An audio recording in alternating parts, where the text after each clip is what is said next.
Hello.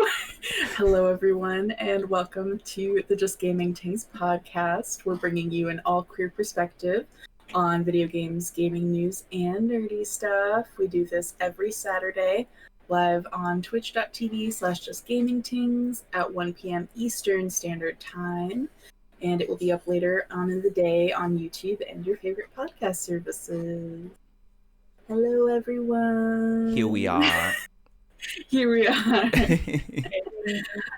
am Spinblend, and today I'm here with the extremely cozy Chalora. Hi. Yes. We love to see Koga. it. Hello. Ruby. Hi. Hello, everybody. And of course, Jam is still working very hard on Science Tingz. We miss you, Jam. We miss you, Jam. Hopefully we'll have everybody back on the podcast next week. Yes. We're hoping. Fingers crossed, everyone. Fingers crossed. I'm going to dissect fish next week. Chalora goes and takes Jam's place in the lab next week. We all take turns. Blankets and all. Yeah. We're like, yes, I am Jam, of course. Yeah, I mean, Hello? of course. Like, look at me. Obviously, I'm Jam. I know science. I've heard of science. Scientific method, Yeah, gravity. Movie. Not gravity. The movie with Sandra Bullock. I saw that one. Oh, I didn't see that one. Probably the best. Oh my god. Probably, actually. Interesting film. Anyway, we do have some news to talk about. We're not just talking about gravity on this day. This is not a Gravity podcast. Not This is yet. not a Gravity the film podcast. So in our segment called Just Headline Tingz, Koga will go ahead and take it away with our first story. No. Alrighty, so we have an article by GameStop where they wrote an article on an interview with the New York Times of Ninja saying it is not his job to teach kids about racism. Popular Twitch streamer Tyler Ninja Blevins has some choice words for parents in an interview with the New York Times. Listen to, and more importantly, teach your kids. Ninja was asked several questions about publication about the publication about the oh boy.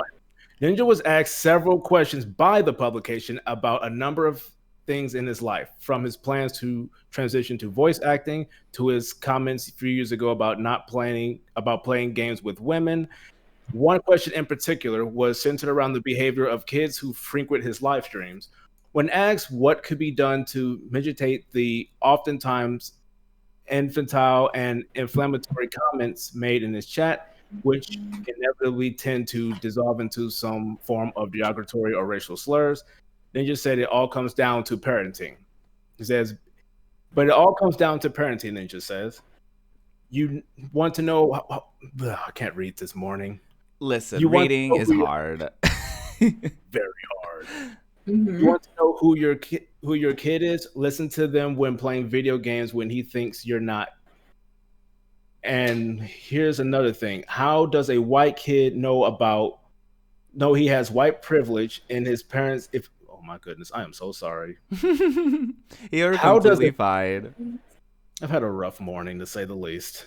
Yeah. How does a white kid know he has white privilege if his parents never teach him or doesn't talk about racism? Oh boy. Boy. So this one, I have multiple opinions about this one. I can understand some things, and there's other things that when I went back and I read the actual interview, and I'm like, what are you talking about? I will say on the part where he says that it is the parents, it's not his job and it's the parents' job. Personally, I agree with that. It's not his job. But with that being said, when you have them in your channel, you need to do something about that if they come in and they say racial things or things of that nature. So how is that handled? Now, from my understanding, he obviously has mods. It is in his rules that these things will get them banned. I don't watch ninjas, so I'm not sure what happens when these things happen. So I'm concerned about, if this happened, are you banning them or things of that nature? I personally am not expecting him to, I know he made a post earlier about not wanting to I guess make a video or on YouTube or something like that. And personally, I'm not asking for all that. I'm not asking for you to do that, hold a class or things along those lines. Just that if you see these things, hold them accountable. If you see these things in your channel, do something about it. I'm not expecting you to go on a rant every time you see it. Make sure they're banned or whatever. I can understand the first thing he said. He said one of the first things he think of is that he feels that they're trolling. Now and I guess he's concerned about his channel when it comes to that, and I can kind of get that. But these things still need to be taken care of. Now, according to his wife, what is her name again? I forgot. Hold on.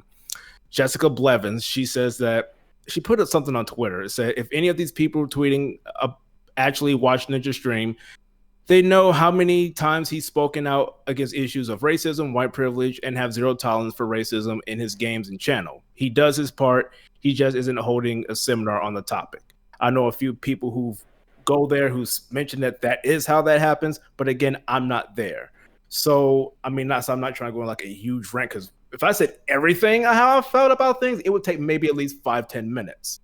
But in the channel, when you see these things, make sure it's handled. You ain't got to give a speech. You don't have to upload something on Twitter to show that you did it. Just make sure that when people who do come to your stream, that is not something that they have to worry about, and that it's something that's going to fly.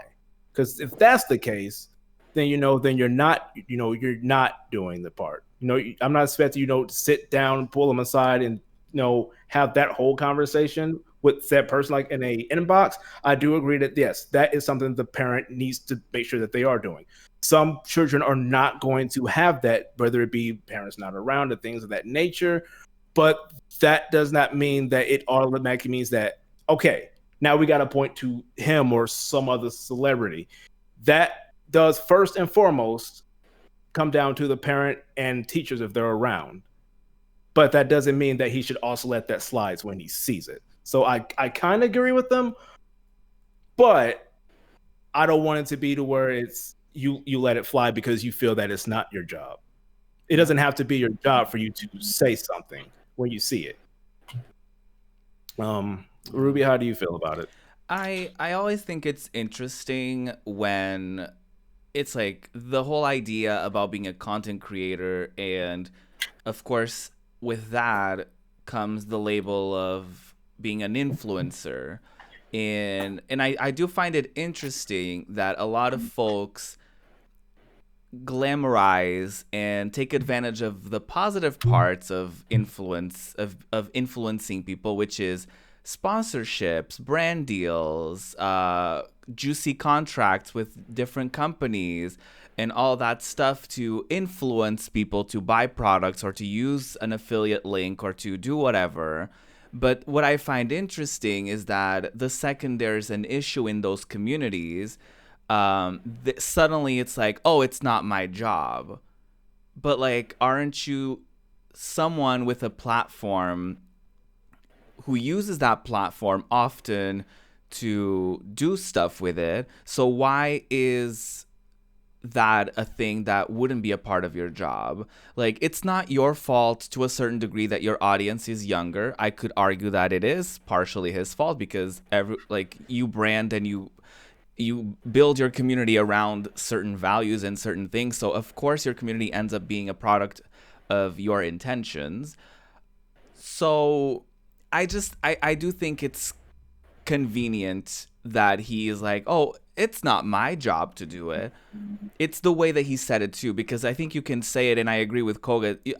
I think any of us can be it's not my job to technically do this, but I will do it because I'm passionate about this topic, and I will talk about it, and I will say why it's wrong for people to act a certain way in my chat. or on my social media or whatever it might be. But then again, we're talking about a person that a couple years ago was like, oh, I don't play games with women because I'm married. Okay. So I don't think that he is a terrible person. I don't think that he's a racist, and I don't think anything of the sort.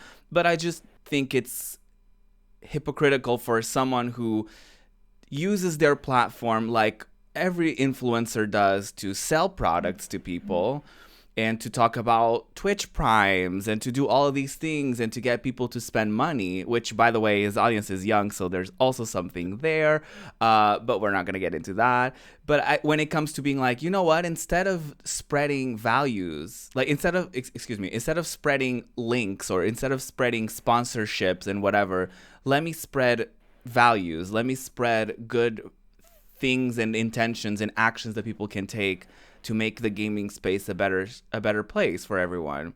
And I think it's easy to back out of it and just say that, oh, it's not my job to do it. You know what I mean? I also have issues with the way that he's handled the criticism, because I think you can easily say, oh,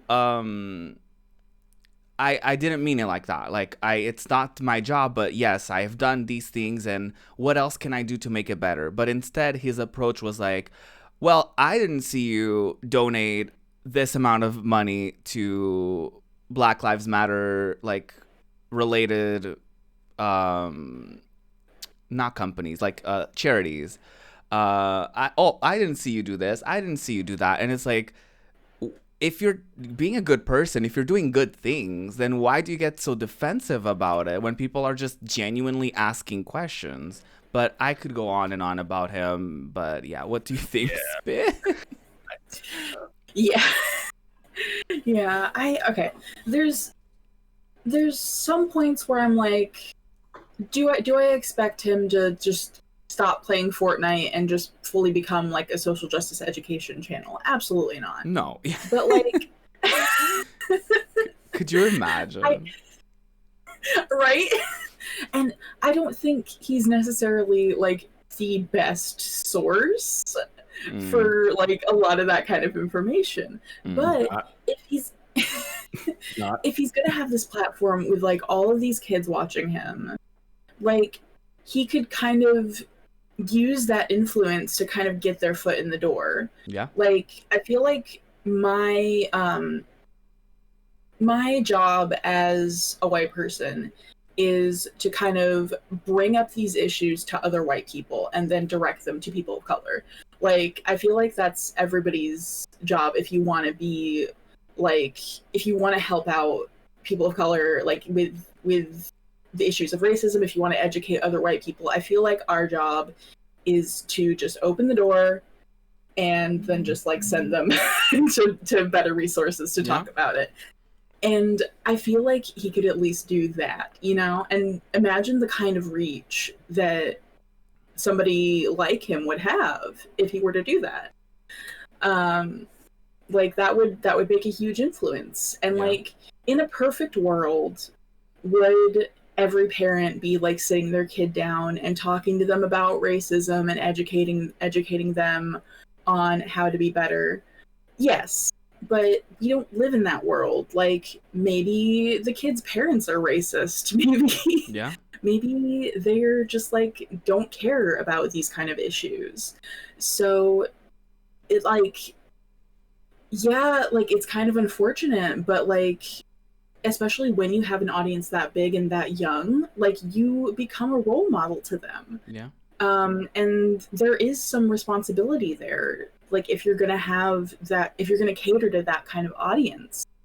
And I feel like maybe even like a lot of these kids like probably watch him more than they're like around their own parents. Yeah. So like, they're going to absorb the behavior that you have, and they're going to model that behavior, is kind of my thoughts on it. And the response to this was pretty ridiculous, because like, literally all he had to do was be like, okay, I can do this and this thing. Like, I always try to be better about like this and this thing. But like, he to be like, oh, I donated X amount of dollars to this charity, I don't see everybody else doing. It's because we didn't have that X amount of dollars. Like, obviously. Right. And it didn't help that he said it in like a sarcastic tone. Like, I can honestly get how he was a little bit defensive, a little bit, but it's like your first response shouldn't be sarcastic. It's like, now you done really messed it up. Yeah, now you made yourself look so much worse. Like, it immediately made me think of like the whole Lana Del Rey situation, like where like as soon as she was called out on like stuff she said like sounding kind of racist, she was like, I can't possibly be racist. I have dated Black people. I donate money to a Native American charity. I could not possibly be racist. Right. How dare you? Like, it was very like that energy, and it was just like, oh, you're making this sound so much worse. Like, right. Yeah, what were your thoughts, Shalora? I just think it's really dumb. Like, he doesn't. I just feel like when people get caught out like this, their instinct is to defend themselves rather than to react in a positive, conductive, sort of constructive way. If someone told me I'm not doing enough, when it's like an issue that's obviously like something like white supremacy, I'm not fighting white supremacy enough, I'm not fighting for trans rights enough from the community. It's sort of like, okay, if that's, you know what I mean, like that's your critique of me from the community, then I need to do more. It's not I do enough. What do you mean? I donate. I paid my anti-racist rent. Like that. It's not how that works. Like that makes me personally question whether it's I don't want to be canceled for being actually racist rent, or if it's lack of empathy or care or whatever it is. But like, I just think that there's a lot of opportunity to do better. And like you're saying, like if the parents are racist or whatever it is, maybe they don't have parents, maybe they only have one parent who doesn't have a lot of time for them, maybe they go to a school and all their friends are racist. Like, how are you, like maybe their teachers are racist. There's a lot of racism in America, I'm just going to say that, and even in other countries like Canada and other places, lots, tons, everywhere.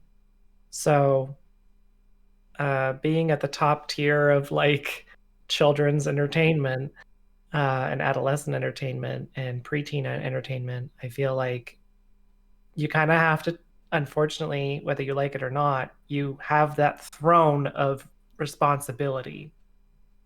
It's not like you chose that for yourself, but like, what are you going to do with it? We're all watching you. It's sort of like Sesame Street, I know Sesame Street's not necessarily the same, but like a lot of people watch Sesame Street because it's available on television. I'm pretty sure it's on one of the free channels on television if you don't pay for cable. So they're doing the most, if I recall, and they really rely on donations. I think there was like some issues where they didn't have enough funding to stay on television. But they really do the most. They talk about autistic children and try to educate in a positive way about everything under the sun. So I don't really see why, even with like I know like Ninja's played with like Drake and stuff, but it's like, I don't know, invite somebody on there that's going to talk about the issue, or maybe like a children's educator that might have a good idea of how to address it in a manner that's not like pandering, and not that anti-racism is pandering, but like not so much like, hey guys, let's not be racist. Like it's just right, in a way like that's genuine. How is that going to stick in their head, and how does that like cognitively work the most beneficially from a children's or adolescent perspective? Invite them to play, or invite them to talk, or talk while you play. I don't know, but like I don't really give a crap if you paid your anti-racist rent. That doesn't mean anything to me. Yeah. That's mainly the bigger issue that I have with that. It's like, oh, I pay this amount of money. It's like being anti-racist or anti-racism isn't just like paying or like donating to companies. It's like when people downloaded Cyberpunk and they were like, I'll just get the game and donate the $60 to a like trans related charity. And it's like, okay, but donating to charity isn't just like some sort of weird, like Chalora said, like a weird rent that you pay, or like a good karma kind of thing. Like, oh, I'm gonna give charity money so that I feel good about myself, or that like I've done enough, you know. There's that meme of like people who do the bare minimum and they're like, oh, my job here is done. That meme of like Sailor Moon, the guy shows up and he's like, my job here is done. And then it pans over to Sailor Moon and she's like, but you've done nothing. So it's that. It's like, what are you actually doing with your platform? Like, yes, you can say, and people brought up the... some tweets or a tweet that he posted last year around March as people were like protesting because of what happened with George Floyd and a lot of the Black Lives Matter protests that happened at the time. And he made a post about that, and he did quote unquote his job with that because everyone else was doing it and he probably felt pressure to do it. I don't know him like that, but that's kind of how it sounds like when a year ago you're happy to post about that and then a year later it's like, it's not my job to educate people. Okay, then what is your job? What is your job? I mean, it depends. I mean, so in the part about what we're talking about, what he said last year, I mean, that kind of was brought up because he was pretty much accused of just using it as a marketing opportunity. I don't know if he was or if he wasn't, but if that's like the first thing that's brought to him as a criticism, I can understand how he would get a little bit defensive of that. If he is actually not, using it just for marketing, if he was actually trying to, do things. Now, I'm not sure how he does things in his channel, so I'm not sure, I'm not sure, does he, make sure that these things will happen in his channel. But I can understand, if he's doing other things behind the scenes and actually trying to, and then just automatically accused of just using it for marketing, I can understand I could get a bit defensive on that, because that was what his reply was to. It was to that, and then someone bringing up what he said last year. So it's almost as if you're calling him like he wasn't honest about that, rather than a conversation first or a criticism first. That's not what happened. And I guess for me, looking at it from that perspective, if I was doing something and trying to do something genuinely and I get accused of that, I'm going to wonder, what are you saying? But again, his issue is, to me, is if first one was, it was just very sarcastic, and you shouldn't be sarcastic about that. But because I'm looking at it, so given what it is that I'm seeing how it started, I can get him being defensive a little bit. But he still should have been open, to criticism. But again, it has to be criticism first, and not like, all right, we're going to come at you. We're going to then, what's the word? Going to tag you and all that. That's another thing. I know some people was like, why is he in this other account's mentions? I'm like, you tagged him. That's kind of a summon, right? So he's going to show up, and he didn't do that just to this person. He did that to someone else as well. So it wasn't just this account. I know some people thought it might have been. It was not. Someone else who was also verified did the same thing, and he replied to them as well. So like I said, in some cases I do understand where he's coming from. I don't expect him to, like I said, I wouldn't expect him to do anything like a segment or anything like that with his channel for that, because I don't know how his sponsors work with all that, because I'm not sponsored, so I'm not sure how all that works, what they're expecting, especially when he has his brand and how he's doing that. Personally, I just want it to be that when he sees these things, he does something about it. Yeah. But I don't go to his channel or anything, so I don't know how he handles these things. And that's kind of, I guess, the bigger question. that's what I guess that's what I really want to know is how does he handle these things on his channel? Because that would be a big thing to let me know, okay, how he feels about things. But that would require me to watch his channel. I'm not doing that. Yeah, I mean that's kind of the thing. Is like the last thing that not the last thing, but one of the things that I remember from his channel was his community going around Twitch and particularly like LGBTQIA folks' channels and doing that Ligma meme that he came up with, and you would be like, "What is Ligma?" and he would be like, "Lick my balls." So I thought that was PewDiePie. I can't tell these people anymore. I mean, yeah, they're all they kind of just blur in my mind as like the same few problematic folks out there. So I think to me it's just like, I think when you're well intentioned about something, it doesn't matter how people come at you. In my personal opinion, like if you're well intentioned about an issue and people are trying to make it seem like you're not, it's like you don't have to prove anything to them. You can just do your thing, and you can even ask them like, hey, how could I do better at that? Like like I definitely don't want it to be performative. Like, how do I do better, right? And ask questions rather than being sarcastic and being like, oh, I've done enough, oh, I've done this. And it's like, okay, but like it does come off very performative when like 1 year you're like, Black Lives Matter, here's donations to things and here are some resources, and then the next year it's like, it's not my job to do that. Okay, then what's the like it that's for to me how people were like, this is performative. Like people don't know him like that, and it's not like he has a super close relationship with his community because the size of his channel doesn't allow for that. Or maybe that's just how he is and he just doesn't read chat often and he just isn't super interactive with it. So it's like people don't really know him like that. So when you put out a post, it's almost like a company putting out a post and then doing something that contradicts it. And you're like, you're just going to assume that it's like performative because you don't know them like that, right? I mean, you can assume. I mean, I don't know. Even just saying that, assuming, if you're assuming and then you just go with that and then you go with it on social media. I mean, again, it's just, I just want to know, like, I can understand against it, but it's like, I wish I knew what he's actually doing. Like, right. I can understand him saying, it's like more so, let me put it this way, because I'm trying not to like repeat myself. Okay, you say it's not your job. Okay, but it may not be your job. But what are you doing when these things happen? That's the answer that I want.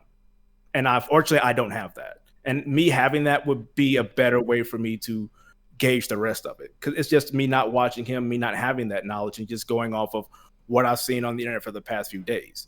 So, and like I said, I can understand him.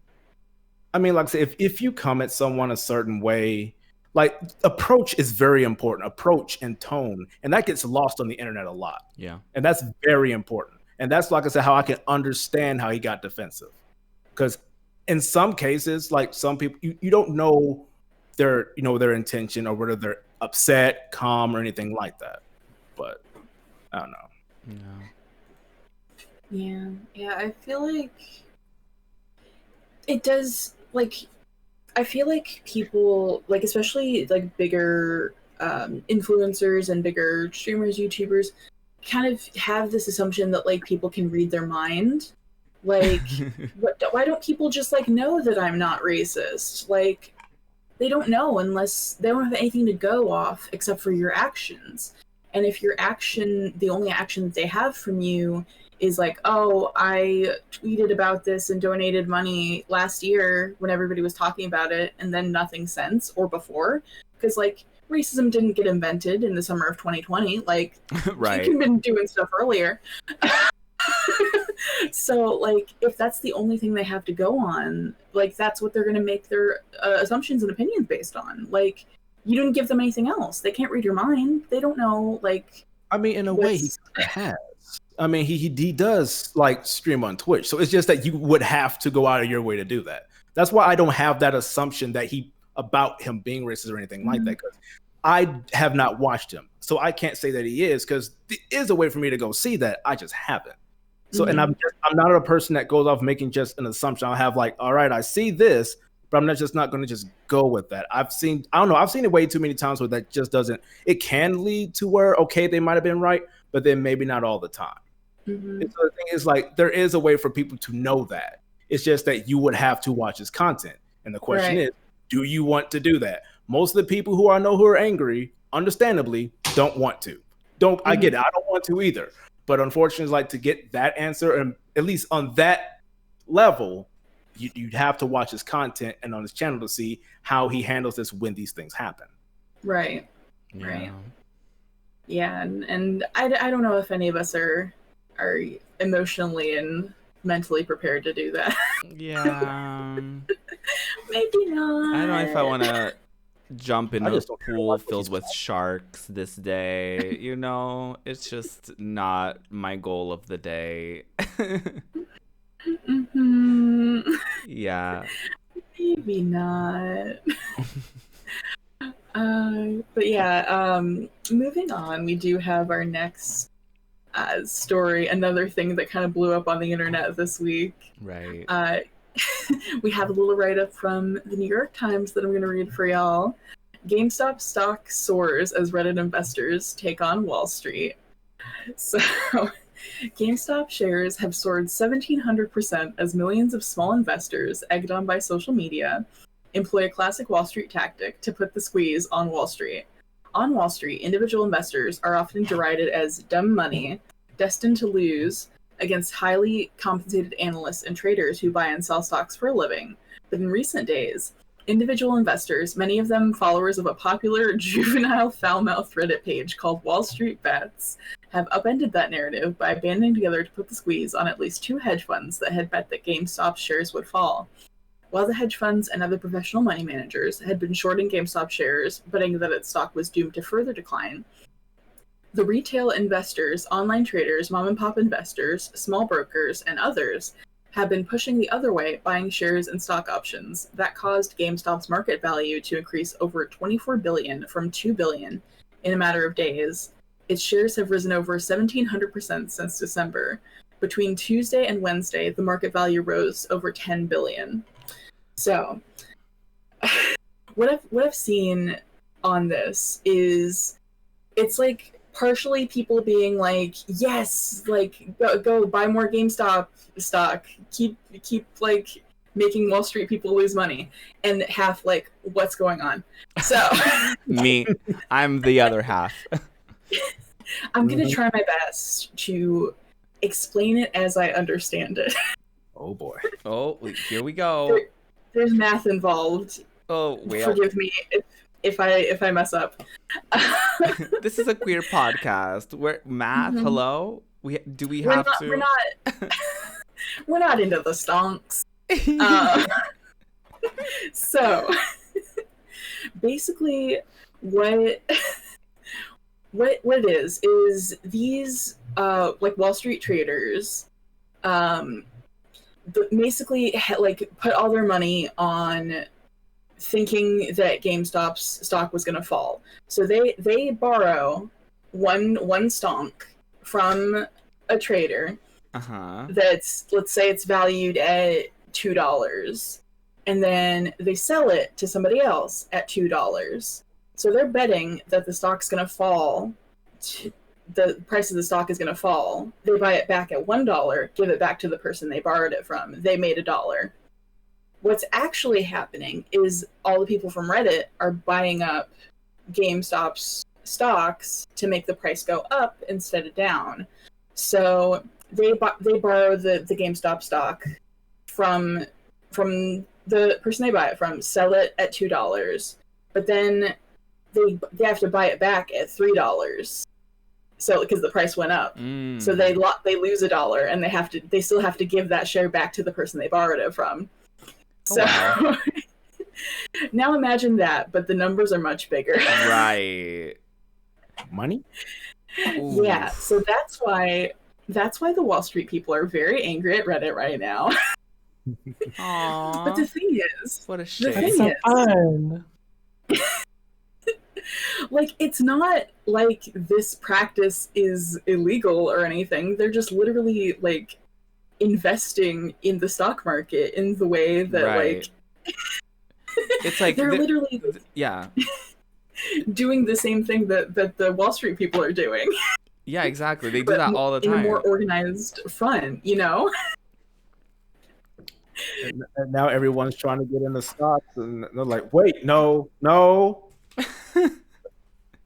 Yeah, it's like I saw like a meme or something that was like, the rich people say to the poor people, just invest your money, and then the poor people do invest their money, and they're like, oh well, not like that. Right. Very much. Yeah. I saw another meme. I don't have much to contribute to this conversation, so I will just say I saw a meme of 2020, the redacted learned about stocks through Animal Crossing, and then 2021 they're like, "Oh, we've had enough about turnips. Let's raise the stakes." So I thought that was funny. Like 2020 versus 2021. It's like, no, we're making real money this time. The thing is, like, I'm not entirely sure like how everything works, but I know it's making rich people very mad and making them lose a lot of money. Aww. So personally, my stance on it is eat the rich. I was gonna say that. What are your thoughts on it, Chalora? I think rich people can be such big babies Right. sometimes. Right? Just the biggest babies. I don't know nothing about no stocks or nothing. Same. But like, I don't know. I feel like they're just like making money out of air. Is that how that works? I don't. Kind of. It's basically Kind of. gambling. It's like it's really weird how I didn't know that was a thing. Like I thought stocks was a thing where like you put in like money towards this company's like stocks, and then if it goes up in value, you're like, "Oh, I want it back." So like you get the money that you invested in it. But I didn't know that people could bet on the opposite. Like you could bet on like, "Oh, that company is going to flop, so let me bet that they're going to flop and get." Like I don't understand how that works. Yeah, it's like it's people who are doing this for a living, or who are doing this. I think it's a bit silly. Like, I'm so tired of hearing about like rich people are continuously making money. Like, you know, over the last year with COVID and everything, everybody else got poorer and all the rich people got richer. Yeah. By doing nothing, and firing people and like whatever else. And then they cry about it. And it's like, you have been sitting on your giant pile of money, spending it on nothing. I don't know. Right. Something ridiculous. And now that you've spent all your money and you don't have the money and you're losing money, you're like, well, I have to sell my golden toilets, but like nobody's rich enough to buy my golden toilets. So like, how am I going to make money off my golden toilets? What am I going to do with my swimming pool full of coins? I don't know. So these poor muffins, like they're so dumb. They like, I mean, maybe they were smart to get where they are, but now they're dumb that they've gotten there. Like, I don't know. It's a bit dumb to me. Like, I don't know. Like Spin said, eat the rich. Yeah. But I hope that this sort of teaches some people a little. I know it won't, but I do hope that it teaches these stock people a little bit of a lesson. Like, you can have your fun, but like other people can have fun too, and play your game. And some people are probably better at playing your game. Right. Mm-hmm. Yeah, Koga, what were your thoughts and opinions?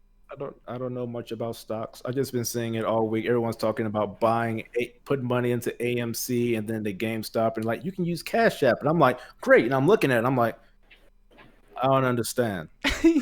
Me. So right. They're like all these apps, and I'm like, I don't know.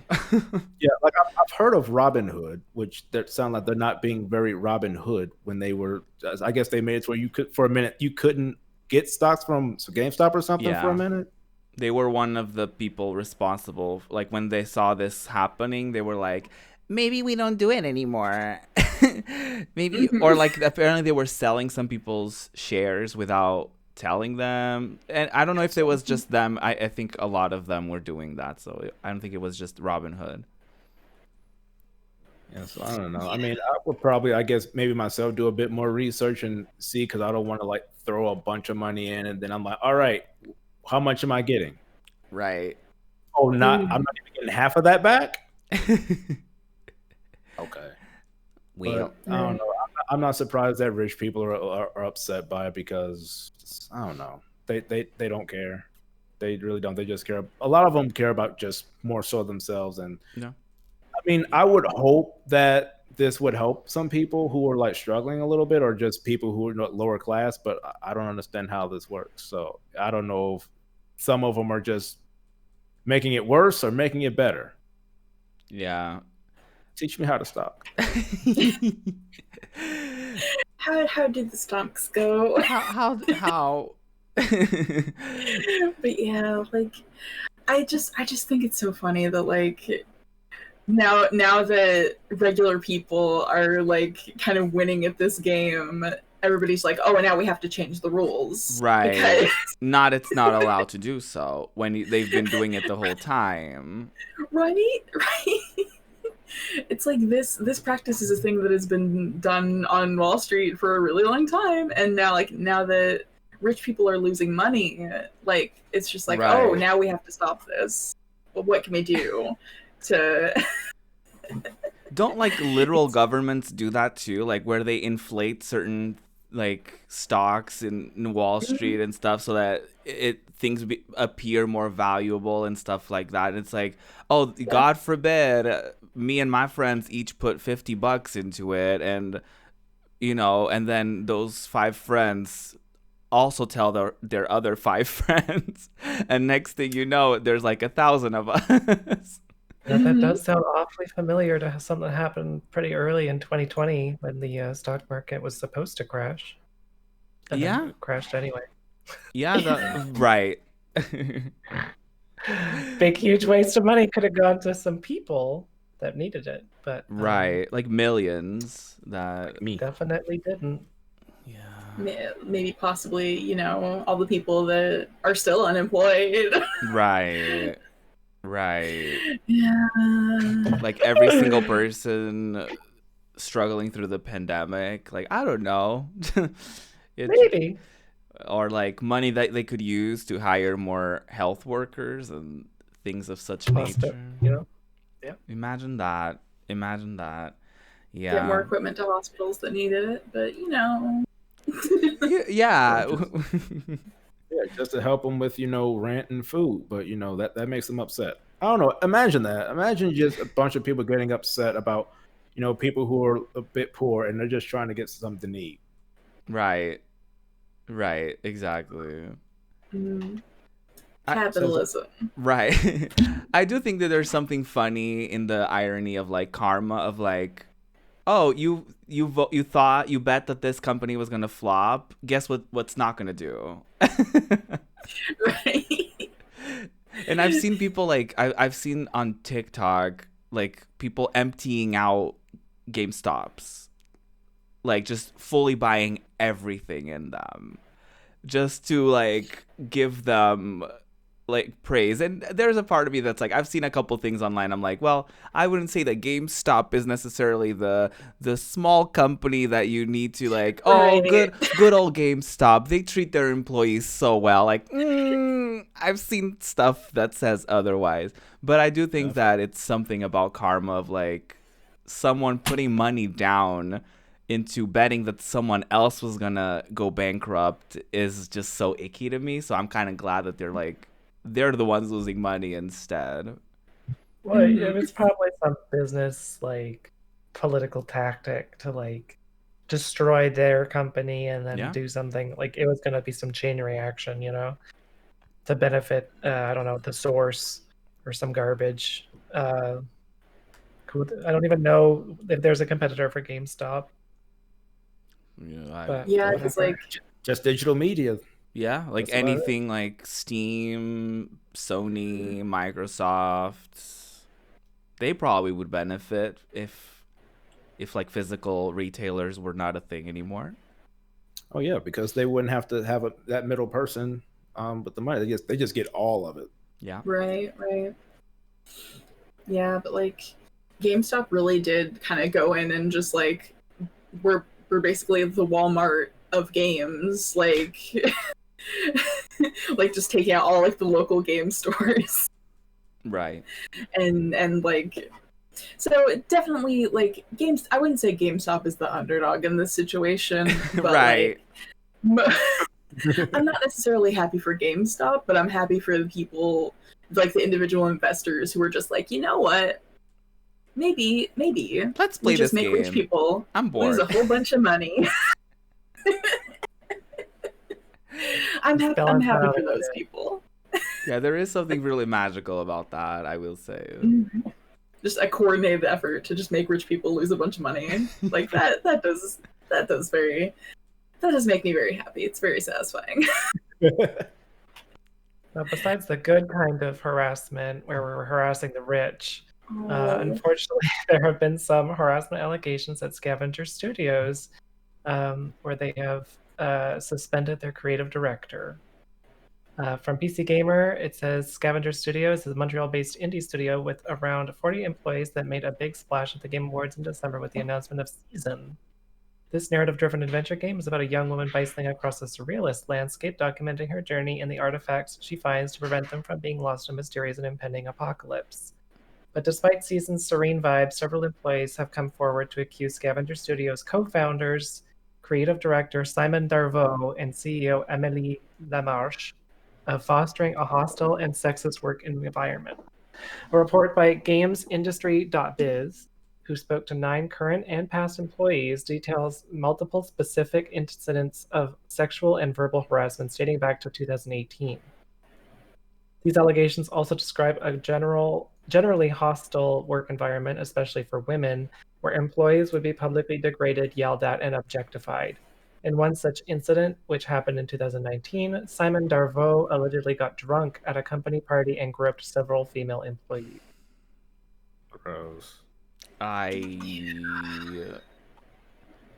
we have one nice thing? No. Well, Hades is nice. Yeah. So far. But I don't know. This is really disheartening. Yeah. It can be really sad to watch, so many people's art and efforts and work and creativity and whatever else went into that sort of creation be completely wasted and sort of smothered to death by just some crappy people. Yeah. So I'm not really sure what's going to happen with this. I'm sure there'll be some more information soon as like it develops some more.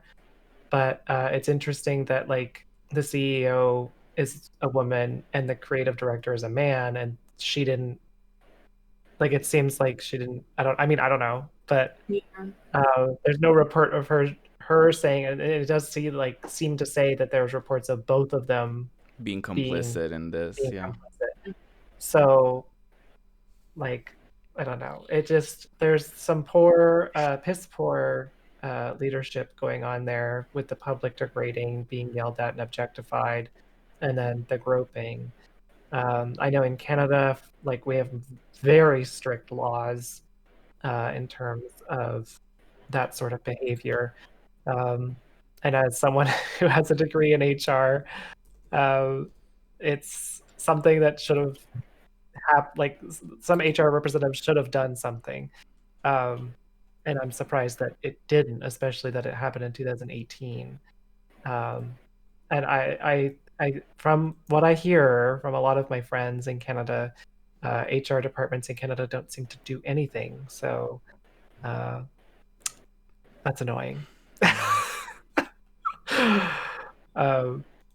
Yeah, I hope that these people are brought to justice and that we get better gaming industries. I hope that we have, like we rely on these indie companies to sort of topple or combat the monopolies of Nintendo, Square Enix, and all these other companies. And I'd love to see sort of more indie studios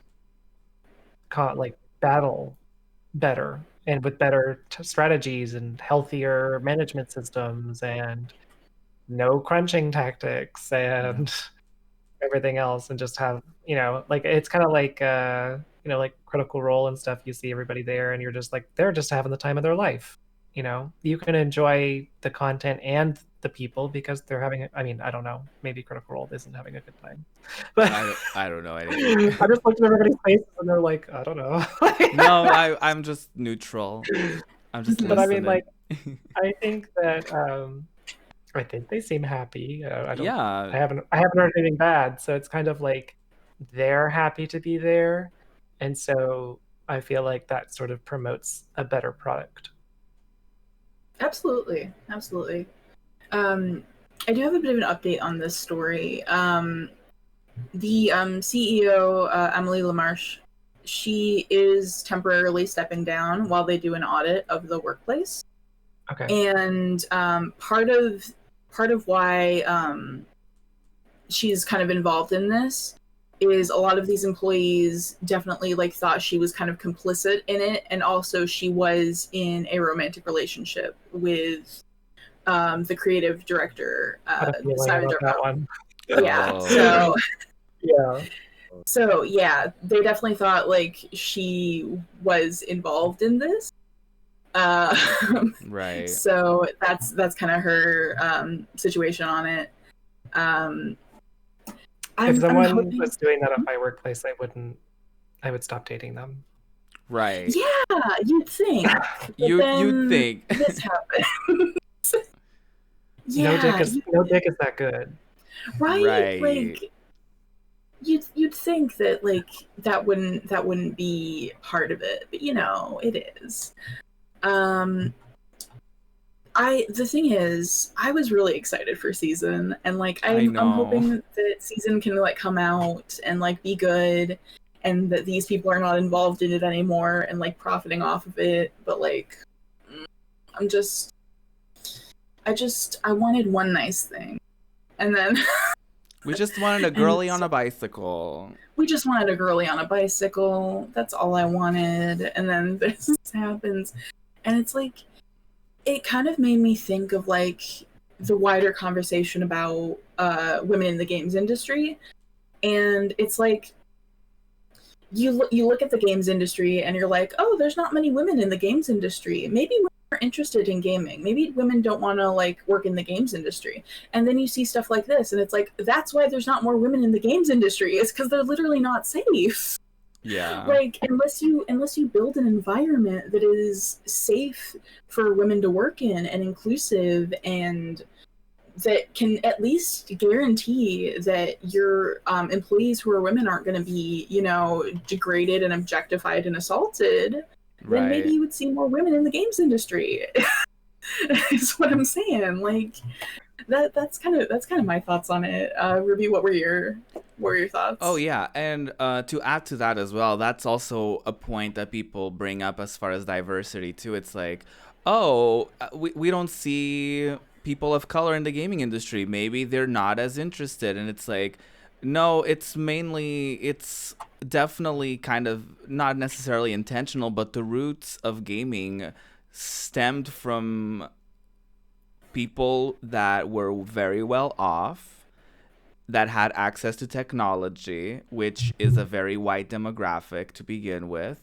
And so then it trickles down into like, if you apply for a company and all you see is like cis white man, you're not going to feel comfortable as like a gay person, as a trans person, as an Asian person, black person, literally anyone who's not a cis straight white male. If you see like a company picture and it's all like one type of person, you're not going to feel invited or welcomed to even be a part of that.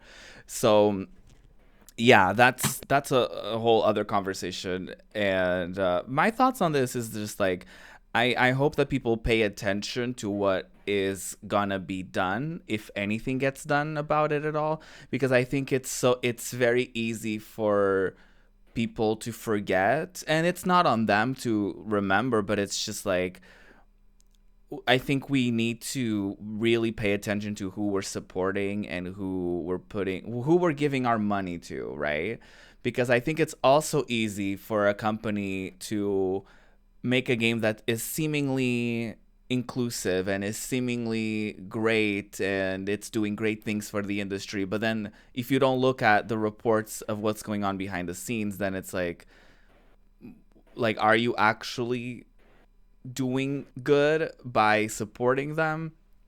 So either way, this game is probably going to come out. Like, I think they've gone far enough into it that I think they showed gameplay, they showed stuff at the Game Awards, so I wouldn't be surprised if the game still came out. So it's going to be a matter of like the people who actually do care and do want to look into it, which I do recommend people do. So definitely look into it and see what happens after this audit happens, and see if anyone gets fired, if anyone gets replaced, if how they deal with it moving forward. Because even in the entertainment industry, there was a situation with Bon Appetit, and it's like the way that they went about kind of quote unquote rebranding was not great, because they never really truly addressed what was going on. And they did hire people of color, but it was it came across very performative, because the main point with that one, and that's a whole other conversation, but the to make a long story short, basically white people were getting paid to be on camera, like people of color were not. And then the conversation online was just pay people of color, and they were like, no. So the people of color left the company and they hired people of color to be paid to be on camera. So people were like, why did you just not pay the people who deserve to be paid for their work, rather than doing this rebrand that now comes across super performative? And it's just, yeah. So I'm hoping that they don't go that route with Scavengers Studio. I hope that they actually address the issues and they move forward with a better working environment, and that we can enjoy this game maybe this year, maybe next year, and people are going to be proud of their work. They're going to be proud of working at that studio, and we can be proud about supporting them rather than having these gross allegations attached to it. What do you think, Koga?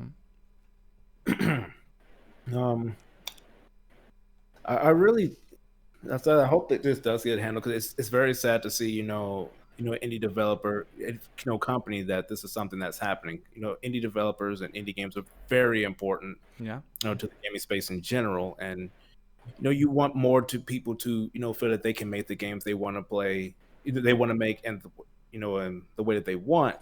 But, you're not going to, you got to make sure that they feel safe. You got to make sure, especially you got to make sure that they feel safe. And if the CEO, I hope she's not a part of this, because you don't want to contribute to women not feeling safe. That's not something you definitely don't want to be a part of a group that feels that they're unsafe, and that you contribute to that yourself. So I would hope that's not the case. Hopefully this does get taken care of, and then they can move forward, hopefully with better management, and continue to make games. I'm not very happy to hear about that. Like, I try to play more indie games, but I just don't have all the time to do all that. But when you play a lot of them, you can tell that they really love what they do. Yeah. Like, I was what was that ninja game that just came out? The Cyber Shadow that just came out on Game Pass. It's really good. It's frustrating later on, but it's like when you just see their passion for it just shine through. And I don't want to see that go away because they're not being taken care of. Absolutely.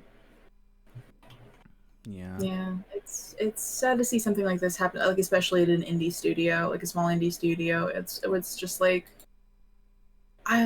we were rooting for you. Like, we wanted you to do better. We wanted to see like this really cool, like, inclusive game, this like cool concept for a game, like, be a good thing. Yeah. And I hope that things definitely change in the management of Scavenger Studios, and that, like, we'll be able to play this game without supporting these people, and like supporting the people who worked on the game instead of, you know, like the CEO who's like letting this harassment happen and this creative director who's like being a scumbag.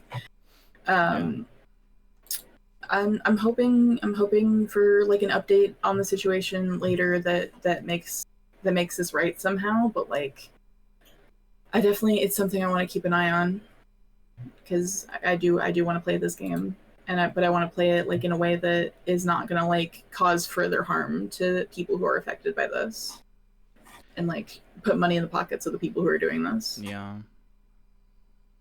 Do you have any closing thoughts on it, Chalora, before we move on? Not really. I think y'all covered it pretty well. Alrighty, just making sure, because you did introduce the topic, and sometimes we tend to get passionate about it, and then the person who introduced it was like, well, I didn't really say much about it. I'm just disappointed again by another company in Montreal, Canada, just fucking shit up, just being absolutely rude. I mean, I hate saying I'm not surprised another company from Quebec of all places is being terrible. But like, I would love to see, like, be proud of a Canadian game for once. Yeah.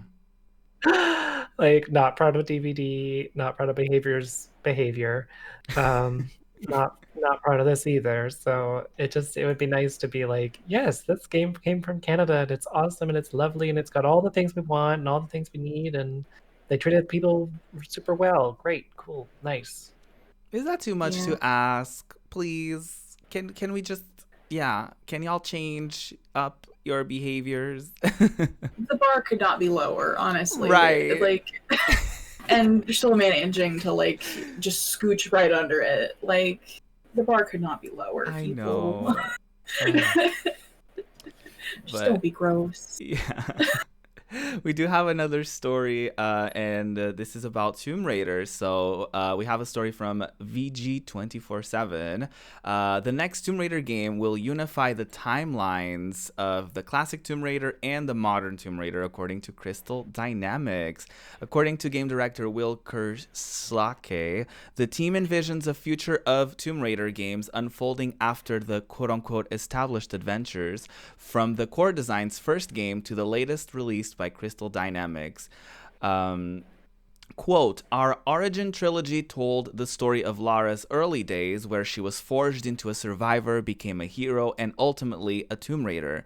While the classic games contained a seasoned and competent adventurer, we envision a future of Tomb Raider unfolding after these established adventures, telling stories that build upon both Core Design's games and Crystal Dynamics' working to unify these timelines, said Kursake.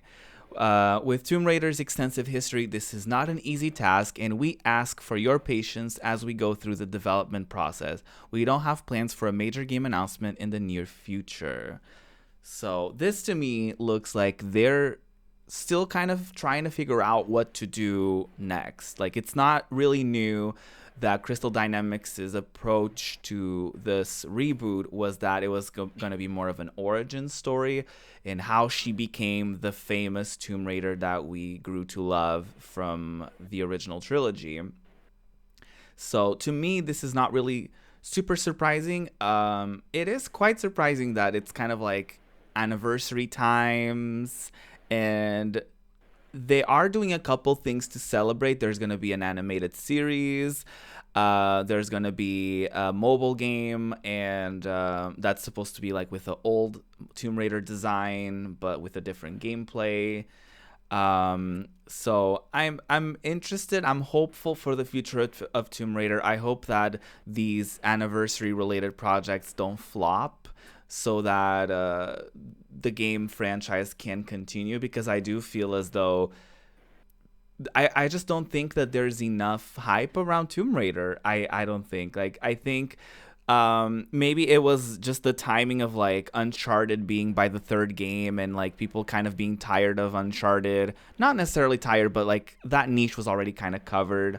And then by the time Tomb Raider reboot came along, people were kind of like, we kind of already have this in a different way. Maybe some people would say that maybe in a more polished way. I prefer Tomb Raider's combat, but and it doesn't help that they kind of strayed away from the original vision by having it be more of an action adventure-y.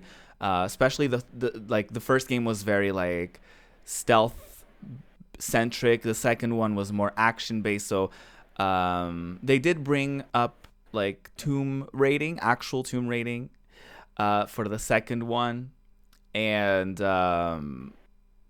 as like bonus levels or like side quests, which I think didn't really help. Like if your game is Tomb Raider, you're gonna have tomb raiding be an optional thing. So I don't know. I hope for the best, because I do really enjoy Tomb Raider. The classics, the reboots, I like them all, and Lara Croft is just such an iconic character in the industry, like one of the first prominent female-led video games.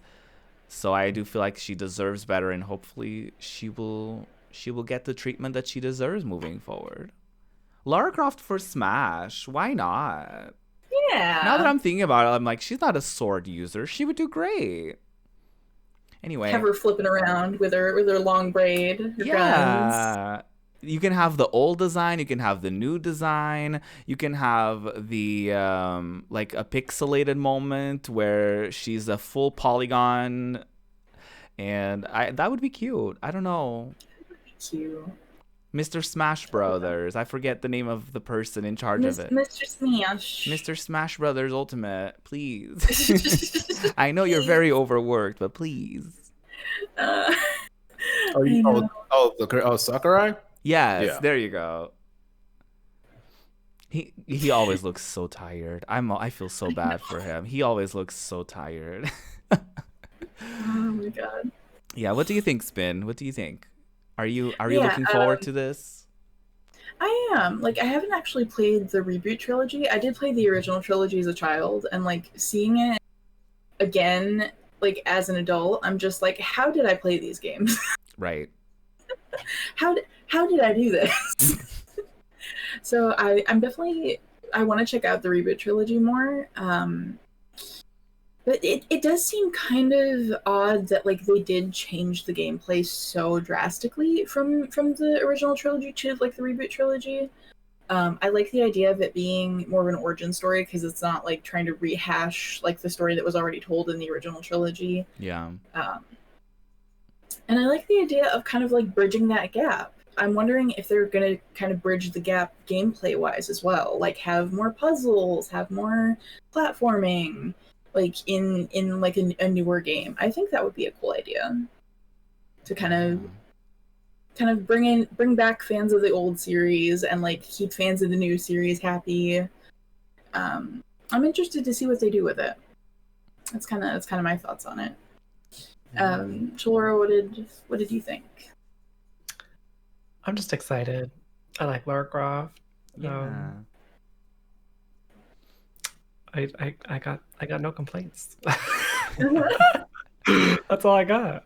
Right. I'm just glad it's not a thing of like, we don't have any plans for any Tomb Raider games down the line. Like, I was kind of afraid that was going to be the case, because when we heard about the anniversary being a mobile game, I was like, okay, I'm not mad about it, but like, where's the new one? And then there was an announcement of an animated series for Netflix that was going to be a continuation of Shadow of Tomb Raider. So then I was like, uh-oh, does this mean that this is them confirming that there's no game?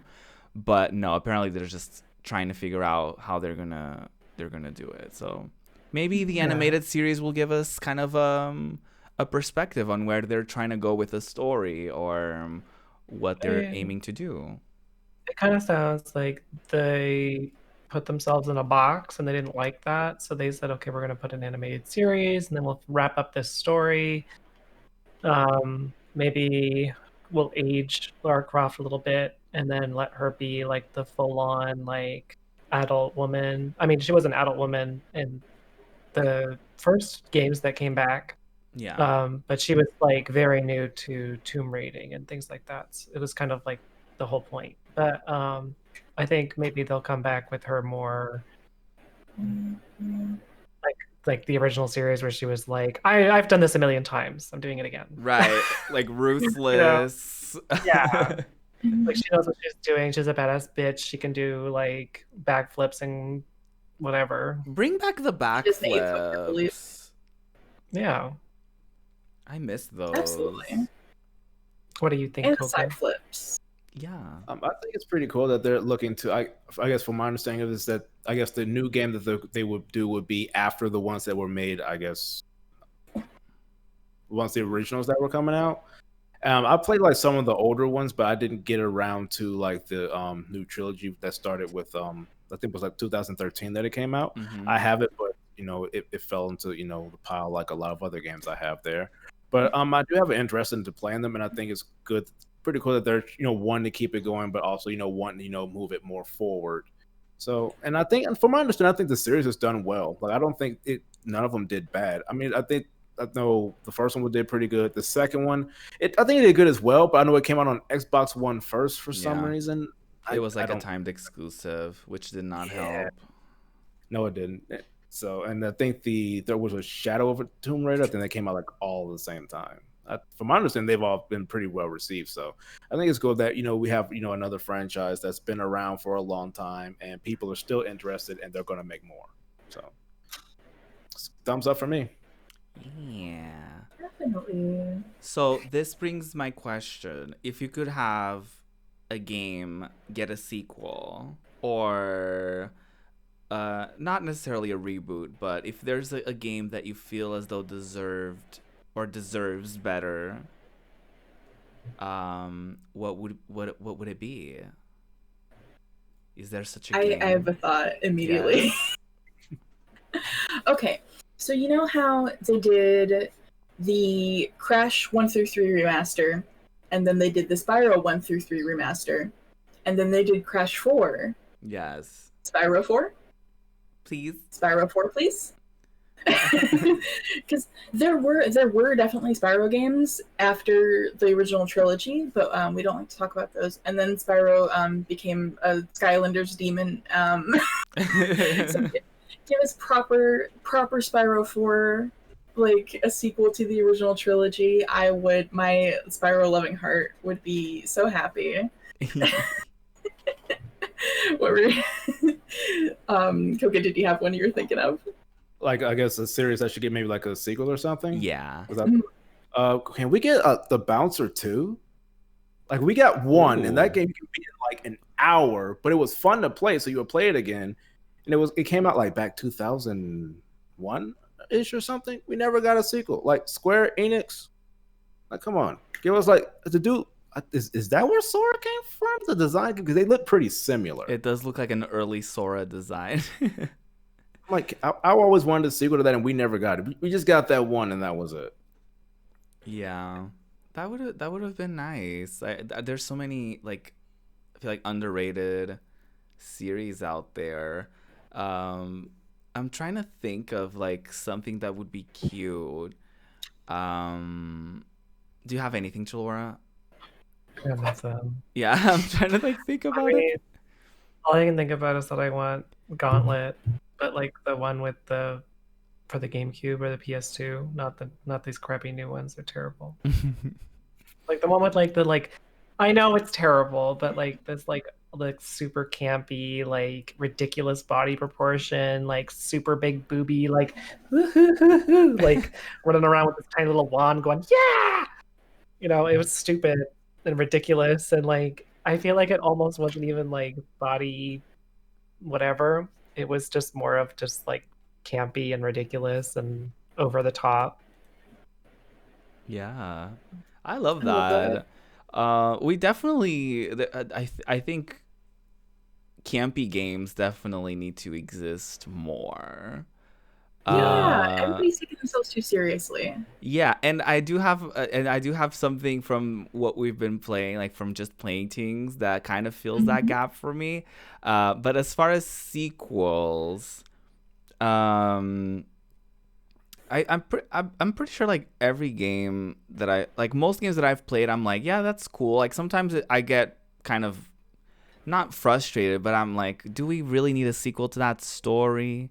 Like, I remember when Final Fantasy X-2 came out, like before playing it even, I was like, do we need a sequel to this? Like, the story wrapped up like emotionally and nicely, and it alluded to things.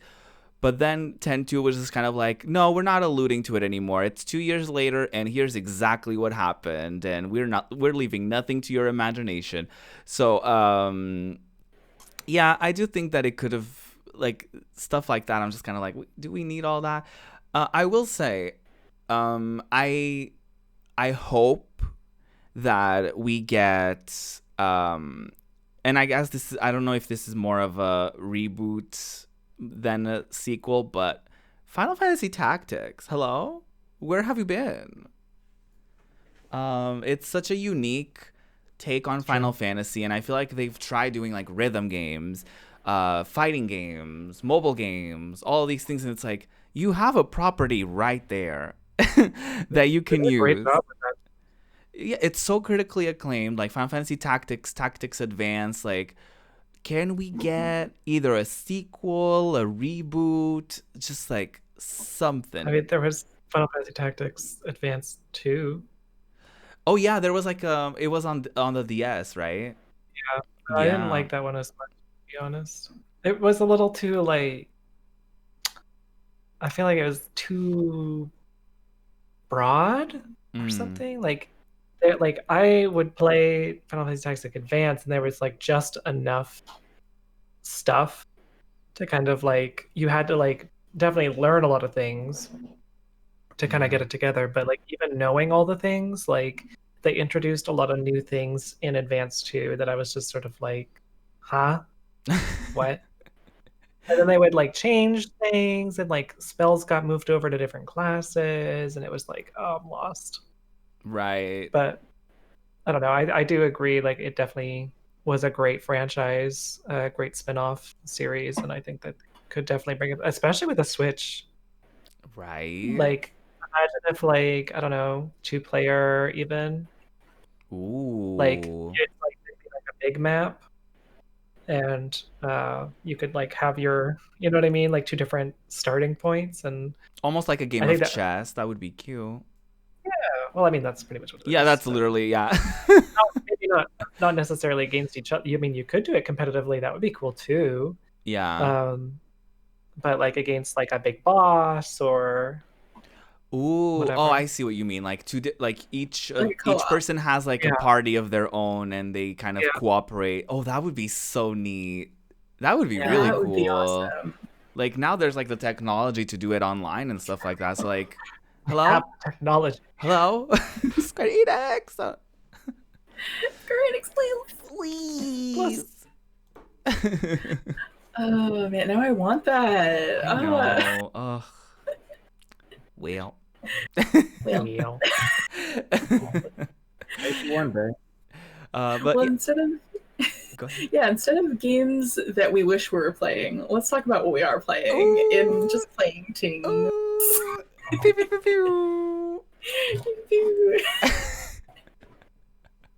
I can start for this. I'm back on my bullshit. I got back into Final Fantasy 14 again. Oh, I thought you were gonna say Genshin.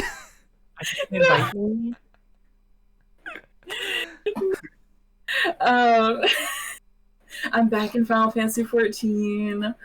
My little Lalafell black mage, he's still only like level 50 something, so I'm still baby. Aww. But I did complete the A Realm Reborn arc, and I was really excited about that. Ooh.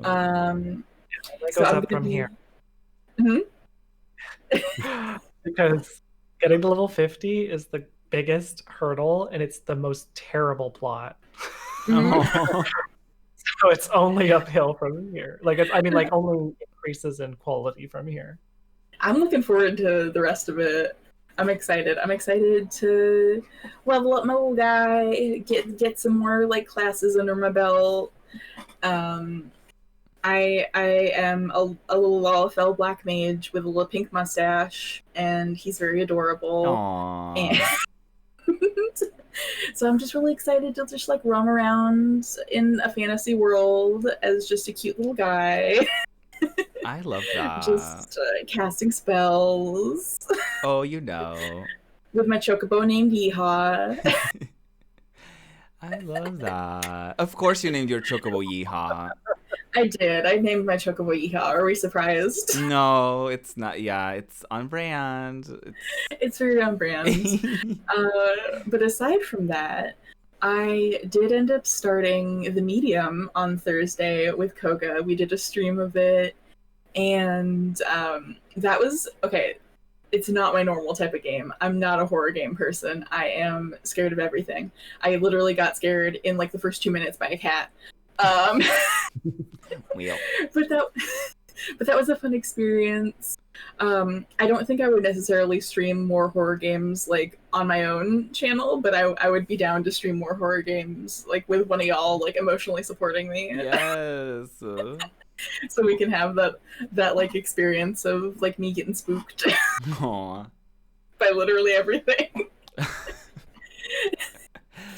But, yeah, Ruby, you've been on a bit of a hiatus, a bit of a break. Have you been playing anything exciting in that time? Well, I did take a break from content creation for this week, and turns out it's when you're not doing anything creative, you get bored. So I ended up just kind of like going back and forth between a lot of different games. Like I played a bit of Overwatch. I kind of got back into Genshin. I say kind of because I'm not invested in the current stuff. I'm like, we literally have an update coming up, so I'm just kind of doing leftover stuff from the previous update and like gathering a ton of Primo Gems so that I can try my best luck at the next update. That boy. Yeah. Who I'm actually familiar with because I'm not done with the story, I don't think, because I still need to upgrade my world level, but I'm just waiting on it. So it's gonna be fun. I'm just doing stuff like that, like upgrading my characters to a point where I feel comfortable raising the world level. So I'm kind of doing that. I say kind of because I don't really log in every single day. I just kind of do it when I feel like it. I tried this amazing game that is coming up called Ballin' Wonderworld. I recommend it so much. It's camp, it's drama, it's cheesy. It's from the creators. It's basically a love child of Sonic the Hedgehog and Knights. It's cute. There's dancing, there's little parades, there's rainbows. There's like when you finish, like you basically like the level progression is basically like Sonic. So you got level 1, like you got one level, act 1, act 2, boss fight.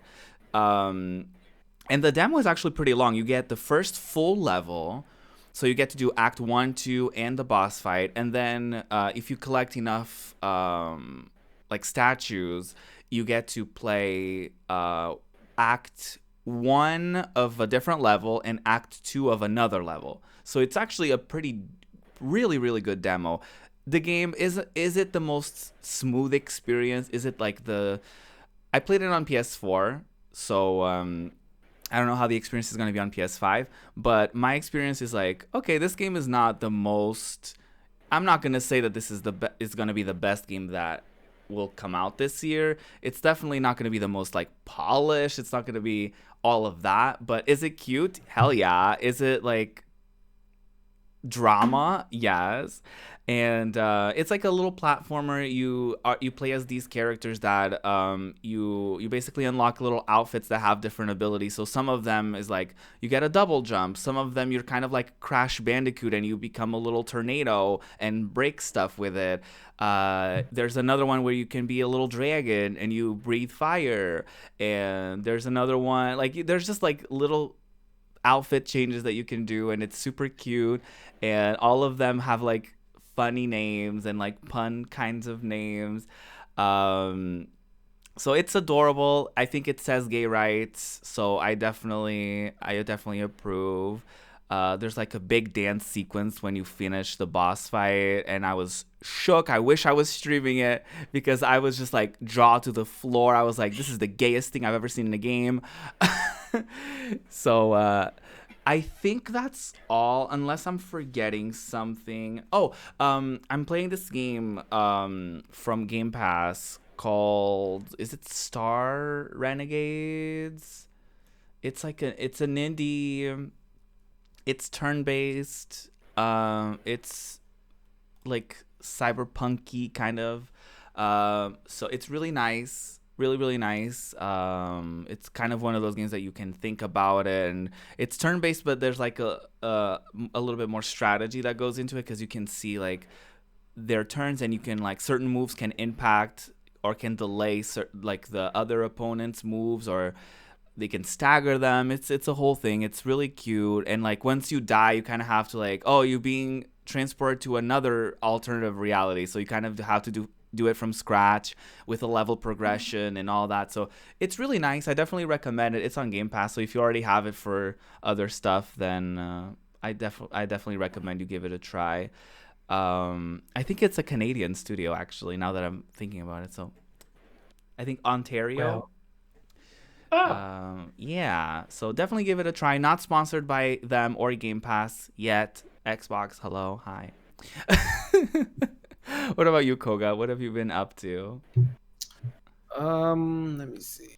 Well, I was going to start Yakuza 3. It hit Game Pass and PC Pass actually Wednesday night. I played the Game Pass version for like an hour because people were like having like some technical issues on PC, and I didn't have any issues for like the hour, but it seemed like the things that trigger these issues are things that like I wouldn't do. Like, I guess it starts like clipping the audio if you turn down the in-game volume, but normally I just turn down the volume of the monitor, so it's like I avoid that issue. I don't have vertical sync on in-game. I use like NVIDIA for that. So if you turn it on, I guess in-game it causes an issue. So it's just like seems like it's a bunch of issues that wouldn't affect me too much, so I'll probably end up buying it on Steam so I can use mods if need be. Outside of that, Dokkan Battle, but I did start playing the JP version again because they are celebrating their 6-year anniversary that started actually about yesterday, like a few days ago actually, and it's going until maybe like the beginning of March. I wasn't planning on it, but when they released the new banner and on your second summon you get like the new big thing, I mean, you might as well just play it for the month. So I guess that's what I'll be playing that for like about a month, and that's pretty much it. I haven't been playing a whole lot this week. I haven't had a lot of time through the overtime, and then was watching WandaVision with my roommates yesterday, so didn't have a lot of time. I'm excited about WandaVision. Just side note. No spoilers, but I'm excited. It got really good yesterday. I'm like, okay, all right. So like, oh, they're really doing this now, huh? Yeah, first 2 episodes were a little slow. The third one, I'm like, all right, I have some theories. And then the fourth one, I'm like, that confirms it. Honestly, I would just watch like a 50 sitcom with Wanda and Vision in it, though.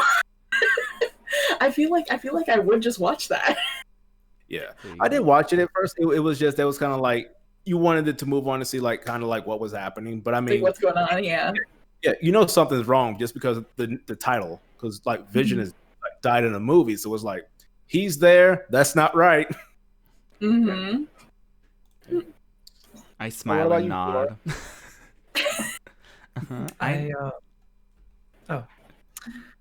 I've also just been waiting for that boy.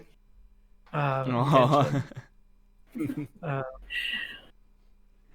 I'm almost adventure rank 50, which opens up some new doors. Ooh. So just kind of grinding on that. I do my dailies, and then I go play something else, or hang out with people or whatever.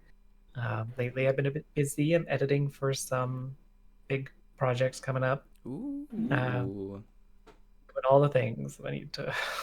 All the things. All the things. Yeah, we love to see it. Well, let us know, everybody watching and listening, what you're playing, what your thoughts are on the headlines that we covered. Thank you so much for joining us this week. Before we go, where can everyone find us individually? We can start with Chalora. Oh my god, a baby, a friend. A little friend. Got little booties. Aww.